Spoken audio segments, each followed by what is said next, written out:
Hi friends, आज हम बात करेंगे समाजशास्त्र के एक टॉपिक के बारे में। टॉपिक का नाम हमारा है पश्चिमीकरण, जिसे अंग्रेजी में कहते हैं वेस्टर्नाइजेशन। तो आज इसके बारे में काफ़ी डिटेल से चर्चा करेंगे। तो शुरुआत करते हैं आज का टॉपिक पश्चिमीकरण। शुरुआत की बात करें तो एम एन श्रीनिवास के अनुसार पश्चिमीकरण का संदर्भ भारतीय समाज और संस्कृति में 150 वर्षों के जो ब्रिटिश शासन के परिणाम स्वरूप जो भी बदलाव हुए हैं उनसे संबंधित है। बात करें इनकी तो ये केवल भौतिक परिवर्तनों तक सीमित नहीं है, बल्कि इसमें विचार, मूल्य और संस्थाओं में गहरे परिवर्तन भी शामिल है। तो यही हमारे पश्चिमीकरण कहलाता है। और ये किसके फलस्वरूप आया है? ये 150 वर्षों के ब्रिटिश शासन के फलस्वरूप आया है। योगेंद्र सिंह के अनुसार देखें तो मानववाद और बुद्धिवाद पर जोर देना ही पश्चिमीकरण कहलाता है, जिसने भारत में संस्थागत और सामाजिक सुधारों का सिलसिला शुरू या प्रारंभ किया है। बात करें भारतीय समाज के रहन सहन, वेशभूषा, खान पान, शिक्षा, प्रशासन, कानून, अर्थव्यवस्था, राजनीतिक चिंतन, साहित्य और अनेक पक्षों पर ब्रिटिश शासन का गहरा प्रभाव पड़ा है। इस तरह हम देख सकते हैं कि पश्चिमीकरण एक प्रक्रिया है जिसमें समाज पश्चिमी संस्कृति, पश्चिमी मूल्यों और पश्चिमी जीवन शैली और पश्चिमी विचारधारा को अपनाता है। यही हमारी क्या कहलाती है? पश्चिमीकरण कहलाती है। अब हम देखेंगे, परीक्षा में कई बार पूछ लिया जाता है पश्चिमीकरण की विशेषताओं के बारे में। तो एम एन श्रीनिवास के अनुसार पश्चिमीकरण की कौन कौन सी विशेषताएं हैं, एक एक करके इनको पढ़ना शुरू करते हैं। पहली विशेषता आती है सर्वव्यापी प्रभाव। तो पश्चिमीकरण का प्रभाव जीवन के हर क्षेत्र पर पड़ा है, चाहे वह सांस्कृतिक हो, राजनीतिक हो, धार्मिक या आर्थिक क्षेत्र हो। तो इसका प्रभाव सभी क्षेत्रों पर बराबर से पड़ा है। जटिल व बहुस्तरीय अवधारणा, इसकी बात करें तो पश्चिमीकरण एक जटिल और बहुस्तरीय अवधारणा है, जिसमें पश्चिमी औद्योगिकीकरण से लेकर आधुनिक विज्ञान और आधुनिक साहित्य लेखन तक विस्तृत क्षेत्र शामिल किया गया है। तो इस तरह हम देख सकते हैं यह जटिल और बहुस्तरीय अवधारणा है। बात करें तीसरी विशेषता की तो भिन्न स्वरूप और गति। तो पश्चिमीकरण का स्वरूप और गति एक दूसरे क्षेत्र से दूसरे क्षेत्र में तथा जनसंख्या के एक भाग से दूसरे भाग में भिन्न भिन्न रही है। तो यही हमारी गति और इसका स्वरूप भी भिन्न भिन्न रहा है।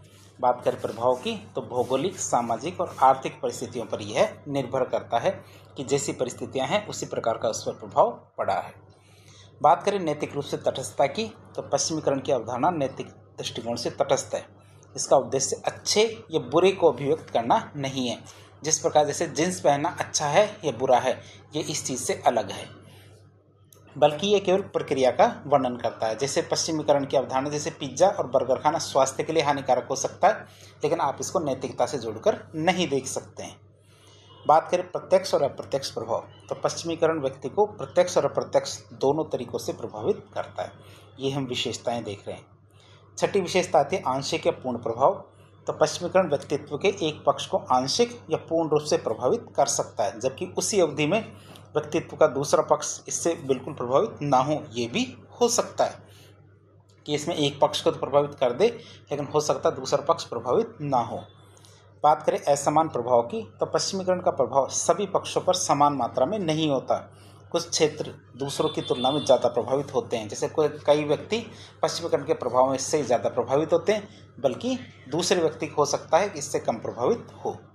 बात करें जटिल आकलन की तो पश्चिमीकरण एक जटिल अवधारणा है जिसका आकलन करना कठिन है। क्यों? क्योंकि इसके प्रभाव सूक्ष्म है और बहुआयामी है, अर्थात सभी क्षेत्रों में इसके प्रभाव देखने को मिलते हैं। बात करें अनेक प्रारूप की तो पश्चिमीकरण के अनेक प्रारूप हो सकते हैं। भारत ने पश्चिमीकरण के अंग्रेजी स्वरूप को अपनाया। क्यों? क्योंकि ब्रिटिश शासन का यहाँ सीधा प्रभाव था। इसी वजह से भारत ने क्या है, पश्चिमीकरण के अंग्रेजी स्वरूप को अपनाया है। बात करें चेतन और अचेतन प्रभाव की तो पश्चिमीकरण की प्रक्रिया में समाज चेतन और अचेतन दोनों ही रूपों से में प्रभावित होता है, अर्थात दोनों ही रूपों से प्रभावित रहा भारत। अर्थात कुछ बदलाव जानबूझ के अपनाए गए हैं, जबकि कुछ अनजाने में समाज में घुल मिल गए हैं। जैसे धीरे धीरे समाज में प्रथा का अंत हो रहा है, तो यह इससे प्रभावित है। अब हम देखेंगे पश्चिमीकरण के आयाम, अर्थात पश्चिमीकरण ने किन किन क्षेत्रों को प्रभावित किया है। तो पश्चिमीकरण को दो मुख्य आयामों में विभाजित किया जा सकता है।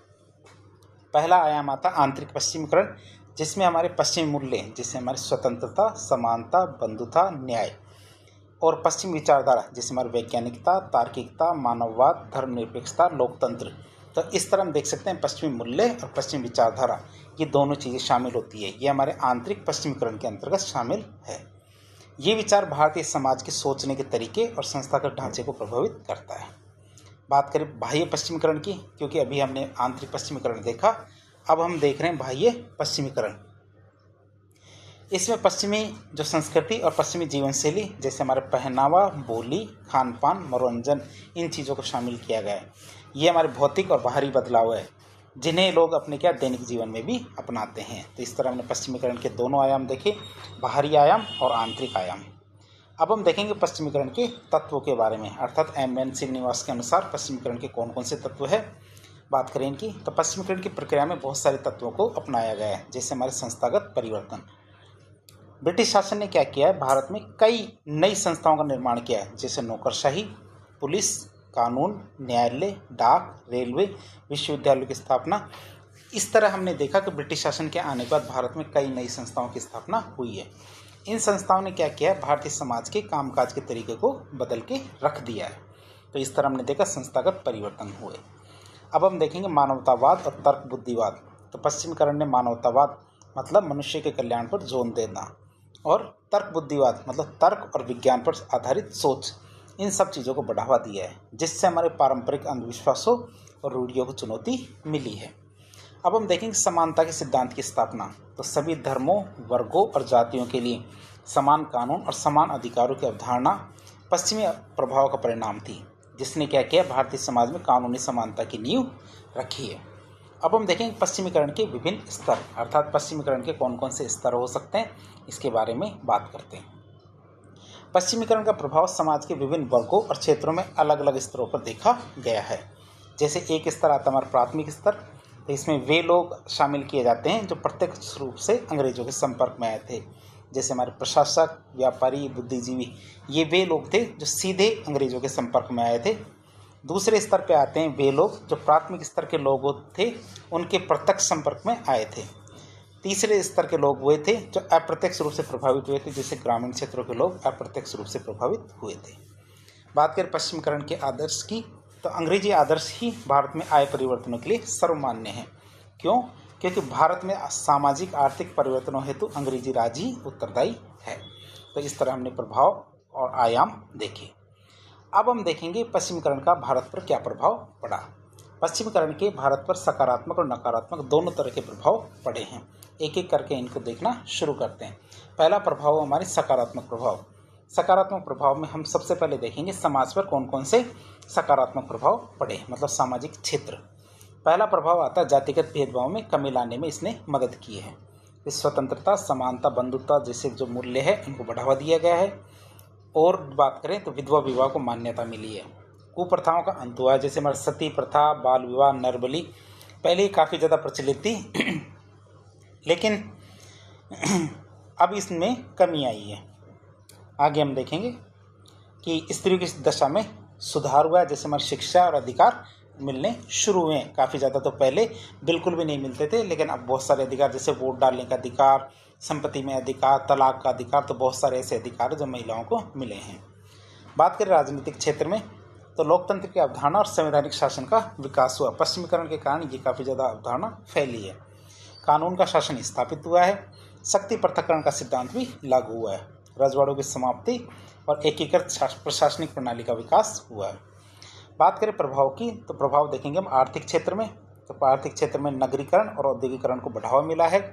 रेलवे, डाक और तकनीक जैसे जो आधुनिक बुनियादी ढांचे हैं इनका विकास हुआ है। जो आधुनिक कृषि पद्धतियां हैं उनका भी परिचय हुआ है। मतलब जो आधुनिक कृषि पद्धतियां हैं, जैसे हमारे ड्रिल मशीन, जो रेता, पांचा, तो इस तरह बहुत ट्रैक्टर, बहुत सारी ऐसी मशीनें हैं जो पहले कृषि के क्षेत्र में काम में नहीं आती थी, लेकिन वर्तमान में मशीनों का काफ़ी ज़्यादा प्रयोग किया जा रहा है। जैसे कटाई में, बुनाई में, और जैसे दाने अलग करने के लिए, सभी चीज़ों के लिए मशीनों का प्रयोग किया जाना शुरू हो गया है और प्रभाव बढ़ भी रहा है ये धीरे धीरे। फिर कला और साहित्य की बात करें, तो जो हमारी रोमन और गौतिक शैली थी इसका विकास हुआ है वास्तुकला के अंदर। यदि आप यूरोप के अंदर जाएंगे तो रोमन और गौतिक शैली को आसानी से देख सकते हैं। और यदि आपको जो भारत में देखना हो तो मुंबई के अंदर जो शिवाजी टर्मिनल है, रेलवे स्टेशन, वहाँ पे ये रोमन और गौतिक शैली को आसानी से देख सकते हैं। बात करें हमारे आधुनिक चित्रकला और साहित्यिक विधाओं का उद्भव, तो इसमें भी काफ़ी ज़्यादा परिवर्तन हुआ है। राष्ट्रीय भावना युक्त साहित्य लेखन को प्रोत्साहन मिला है। आगे अगला क्षेत्र देखते हैं हम, धार्मिक क्षेत्र। धार्मिक क्षेत्र की बात करें तो तार्किकता और बुद्धिवाद के प्रभाव से क्या हुआ है, हमारे धर्म सुधार आंदोलनों को काफ़ी ज़्यादा बल मिला है। बात करें हमारे अंधविश्वासों और कर्मकांडों की तो इन पर काफ़ी ज़्यादा सवाल उठने लगे हैं। तो इस तरह हमने देखी ये हमारे सकारात्मक प्रभाव थे पश्चिमीकरण के। अब हम देखेंगे नकारात्मक प्रभाव। सबसे पहले आता है भौतिकतावादी मानव।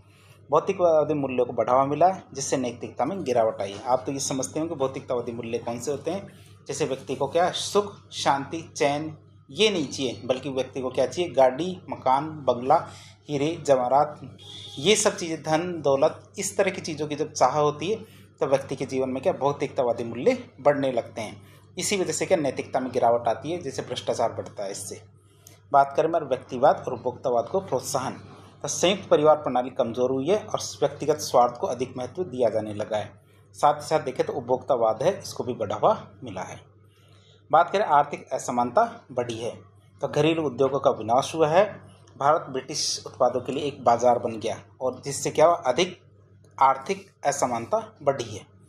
बात करें हानिकारक जो आदतें हैं उनका प्रसार हुआ है, जैसे मांस मदिरा और सिगरेट जैसी चीज़ें हैं जो हमारी हानिकारक आदतें हैं उनको बढ़ावा मिला है। नुकसानदायक भोजन जैसे पिज्ज़ा बर्गर जैसे जो फास्ट फूड है इनका प्रचलन बढ़ा है जो स्वास्थ्य के लिए काफ़ी ज़्यादा हानिकारक है। संयुक्त परिवार का विघटन, तो व्यक्तिवाद के बढ़ने से संयुक्त परिवार प्रणाली कमज़ोर हुई है। सामाजिक सद्भाव में कमी, तो नस्लवाद क्षेत्रवाद और अन्य जो सामाजिक विभाजन है इनमें भी वृद्धि हुई है। तो ये काफ़ी ज़्यादा हमने नकारात्मक प्रभाव देखे हैं पश्चिमीकरण के। बात करें पर्यावरण प्रदूषण वृद्धि, कि औद्योगिकरण और अनियोजित जो शहरीकरण है इसके कारण पर्यावरण प्रदूषण भी काफ़ी ज़्यादा बढ़ा है। अब हम देखेंगे जो हमारे संस्कृतिकरण और पश्चिमीकरण, वैसे देखा जाए तो समान जैसी अवधारणा है लेकिन इनमें काफ़ी ज़्यादा अंतर है। बात करें अंतर की, तो संस्कृतिकरण और पश्चिमीकरण दोनों ही भारतीय समाज में परिवर्तन की प्रक्रियाएँ हैं लेकिन उनमें बहुत ही महत्वपूर्ण अंतर है। बात करें अंतर की, एक एक करके इनका अंतर देखते हैं। तो संस्कृतिकरण और पश्चिमीकरण के अंतर की बात करें तो संस्कृतिकरण में धार्मिकता को प्रोत्साहन दिया जाता है, जबकि हमारे पश्चिमीकरण की बात करें तो यह धर्मनिरपेक्षता या पंथ निरपेक्षता को प्रोत्साहन देता है। संस्कृतिकरण की बात करें तो यह प्रक्रिया प्राचीन काल से चली आ रही है, जबकि पश्चिमीकरण की प्रक्रिया अंग्रेजी शासनकाल में ही शुरू हुई है। संस्कृतिकरण की बात करें तो इसमें निम्न जातियाँ विभिन्न उच्च जातियों के आदर्शों को अपनाने लगती है, बल्कि पश्चिमीकरण की बात करें तो इसमें पश्चिमी आदर्श विशेषकर ब्रिटिश को अपनाया जाता है। संस्कृतिकरण की बात करें तो यह प्रक्रिया स्वदेशी और आंतरिक है, जबकि पश्चिमीकरण की प्रक्रिया विदेशी और ब्रिटिश संस्कृति से संबंधित है। बात करें संस्कृतिकरण की, तो संस्कृतिकरण में निम्न जातियां उच्च स्थान प्राप्त करने हेतु मांस मदिरा सेवन को वर्जित कर देती है, खासकर जैसे ब्राह्मणों के अनुसार अनुकरण करने लगती है, जबकि हमारे पश्चिमीकरण में मांस मदिरा को सेवन को प्रोत्साहन दिया जाता है, जैसे कि हमारे पश्चिमी जीवन शैली को अपनाया जाता है। पश्चिमीकरण की बात करें, पहले तो संस्कृतिकरण की बात करें तो संस्कृतिकरण में निम्न जातियां भारतीय प्रतिमानों को अपनाने लगती है, जैसे हमारे तलाक पुनर्विवाह इनके लिए कोई स्थान नहीं दिया गया है। क्यों? क्योंकि परंपरागत सोच को अपनाया गया है इसमें भी, जबकि इसमें पश्चिमीकरण में पश्चिमी प्रतिमान है उनको अपनाया गया है, जैसे हमारे पुनर्विवाह तलाक इनको भी मान्यता मिलने लगी है। कई मामलों में काफ़ी ज़्यादा अच्छा साबित हुआ है।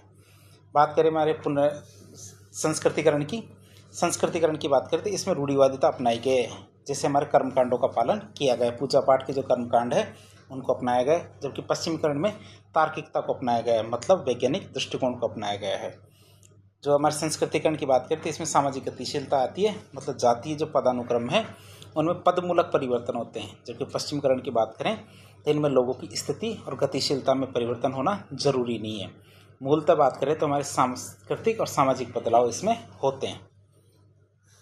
एक अवधारणा आती है हमारी वेक्सीटॉक्सिकेशन। बात करें वेस्टॉक्सिकेशन की बात करें, कई बार परीक्षा में इससे पूछा गया सवाल है। तो वेस्टॉक्सिकेशन किसे कहते हैं? ये दो शब्द वेस्ट और इंटॉक्सिकेशन, तो वेस्ट का मतलब पश्चिम, इंटॉक्सिकेशन मतलब नशा या नशाखोरी, इन दो शब्दों से मिलकर बना होता है ये शब्द। बात करें इसकी तो इसका अभिप्राय है हमारे पश्चिमी संस्कृति जीवन शैली मूल्यों और विचारों के प्रति अत्यधिक आकर्षण आसक्ति से है, जो अक्सर क्या है गैर पश्चिमी समाजों में अपने स्वयं के सांस्कृतिक मूल्यों और पहचान की उपेक्षा या अवमूल्यन के कारण बन सकती है। बात करें यह पश्चिमीकरण के नकारात्मक और अत्यधिक प्रभाव को दर्शाता है, जहाँ व्यक्ति क्या है पश्चिमी उपभोक्तावाद फैशन संगीत और जीवन शैली की जो अंधाधुंध जीवन शैली को क्या है अंधाधुंध तरीके से अपनाना शुरू कर देता है, जिससे हमारी स्थानीय परंपराओं और सामाजिक संरचनाओं पर प्रतिकूल प्रभाव पड़ सकता है। तो इस तरह एक लेक्चर के जरिए हमने पश्चिमीकरण की अवधारणा को देखने की कोशिश की, इसकी विशेषताओं के बारे में देखा, इसका प्रभाव देखा, इसका सकारात्मक नकारात्मक प्रभाव देखा, साथ ही इसका जो हमारे संस्कृतिकरण की अवधारणा के साथ तुलनात्मक अध्ययन भी किया। तो इस प्रकार के इन्फॉर्मेटिव वीडियो देखने के लिए हमारे चैनल से जुड़े। वीडियो पसंद आता है तो वीडियो को लाइक करें, चैनल को सब्सक्राइब करें, अपने दोस्तों के साथ शेयर करें। धन्यवाद।